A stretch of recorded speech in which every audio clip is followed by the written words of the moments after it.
तरह तरह की टेंशन है ज़िंदगी में, कोई रास्ता भी नज़र नहीं आ रहा कि क्या करें।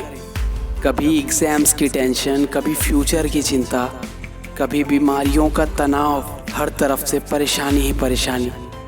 ऐसा लग रहा है कि समय हाथ से बहुत तेज़ी से निकलता जा रहा है और मैं कुछ नहीं कर पा रहा हूँ। जब इस तरह की परेशानियाँ तुम पर हावी होती है तब पूरी तरह से मन खराब हो जाता है, कहीं दिल नहीं लगता, चारों तरफ घबराहट और डर ही डर नजर आते हैं। यहाँ तक कि जो तुम्हारा सबसे फेवरेट काम है तुमको वो भी करने में मन नहीं लगेगा। और कभी कभी तो ऐसे विचार आते हैं कि बस अब सब चीज़ छोड़कर मर जाना ही सही है। और अगर तुम्हारे मन में भी ऐसे विचार आने लगे हैं कि सब खत्म कर लूँ, तो अब तुम समझ लेना कि अब ये आर या पार का मामला है। या तो अब बिखर जाओ या वापस खड़े होकर निखर जाओ। और याद रखना, विश्वास वह शक्ति है जिससे उजड़ी हुई दुनिया में भी प्रकाश लाया जा सकता है। और मेरे दोस्त, जिंदगी खेलती भी उसी के साथ है जो खिलाड़ी बेहतरीन होते हैं। दर्द सबके एक से हैं मगर हौसले सबके अलग अलग। कोई हताश होकर बिखर जाता है तो कोई संघर्ष करके निखर जाता है। और अगर तुमने इन परेशानियों का डट कर मुकाबला कर लिया तो फिर कोई भी कैसी भी परेशानी हो तुम फिर कभी उससे घबराओगे नहीं। और बुरा वक्त हर किसी के ज़िंदगी में आता है तो इसको बर्दाश्त तो करना पड़ेगा, लेकिन कुछ समय बाद ये बुरा समय भी गुजर जाएगा। पर इस समय को कुछ इस तरह से फेस करना कि जब सारी चीज़ें ठीक हो और तुम पीछे मुड़कर देखो तो तुम्हें एक साहसी हीरो नजर आए, ना कि एक डरा हुआ कायर। और तुम अपनी कहानी के हीरो खुद हो, इसलिए अपना किरदार को बिल्कुल एक साहसी हीरो के जैसे प्ले करो।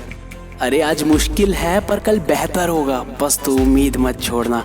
और अगर एग्ज़ाम की बहुत टेंशन होती है तो मेरे दोस्त, इंसान की जो ज़िंदगी है ना, वो पूरी ज़िंदगी एक इम्तिहान है। यहाँ पर बिना बताए अचानक से एग्ज़ाम्स होते हैं, कब किस मोड़ पर क्या हो जाए किसी को नहीं पता। और जब तुम ज़िंदगी के इम्तिहान को देने उतरोगे ना, तब तुम्हें वो स्कूल कॉलेज के पेपर वाले एग्ज़ाम्स बहुत छोटे नज़र आएंगे। और तुम खुद सोचोगे कि यार मैं भी इतनी सी चीज़ के लिए कितना टेंशन लिया करता था। अरे क्या हो गया अगर 85% की जगह 75% आ गए तो? कोई बात नहीं, अगर आत्मविश्वास बना रहा और खुद पर तुमको भरोसा है तो तुम ज़िंदगी में ऐसे ऐसे मुकाम हासिल कर जाओगे जिसकी लोग सिर्फ कल्पना किया करते हैं। परसेंट मायने नहीं रखते। अगर तुम्हारे अंदर जज्बा और कार्य को करने की सच्ची लगन है तब तुम जिस भी कार्य पर हाथ रखोगे उसमें तुमको सफल होने से कोई नहीं रोक सकता। जिंदगी का एक सच है कि परिस्थितियां जितना ज़्यादा आपको तोड़ती है उससे कहीं ज़्यादा आपको मजबूत बना देती है। और वो कहते हैं ना, अच्छा वक्त देखने के लिए मुश्किल वक्त से गुजरना पड़ता है। और अगर तुम्हारी पर्सनल लाइफ में कोई प्रॉब्लम है कि किसी ने तुम्हें धोखा दे दिया, किसी ने तुम्हारी इंसल्ट कर दी, वो तुम्हें अकेला छोड़कर चला गया, अगर दूसरों की वजह से तुम्हारे लाइफ में प्रॉब्लम आ रही है तो इस बात को समझो कि किसी भी इंसान में इतना दम नहीं कि तुम्हारे जीवन में परेशानियां ला सके। और जब भी तुमको लगे कि इस इंसान ने ऐसा किया, इसके वजह से ऐसा हो रहा है, तब अपने आप को यह याद दिलाते रहना कि कोई इंसान मेरे पीस ऑफ माइंड को तब तक डिस्टर्ब नहीं कर सकता जब तक मैं खुद किसी को अपने दिमाग के अंदर घुसने ना दूं। मेरा लक्ष्य बहुत बड़ा है, कोई इंसान की छोटी मोटी चीज़ मेरे लक्ष्य के आगे नहीं आ सकती। किसी को भी कभी अपने सर पर मत चढ़ा लेना दोस्त, नहीं तो लोग इस बात का फ़ायदा उठाने में कोई कसर नहीं छोड़ेंगे। ज़िंदगी में अपनेपन का पौधा लगाने से पहले ज़मीन पर रख लेना, क्योंकि हर एक मिट्टी के फितरत में वफा नहीं होती।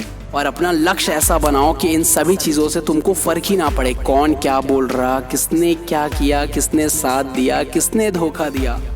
जब ये सारी चीज़ें बहुत छोटी लगने लगे तुमको ना, तब समझ लेना अब तुम्हारे ज़िंदगी में कुछ कमाल का होने वाला है। और जाते जाते ये कहना चाहूँगा कि जीवन में पछतावा करना छोड़ दो दोस्त, और कुछ ऐसा करके दिखाओ कि तुमको छोड़ जाने वाले पछताएं।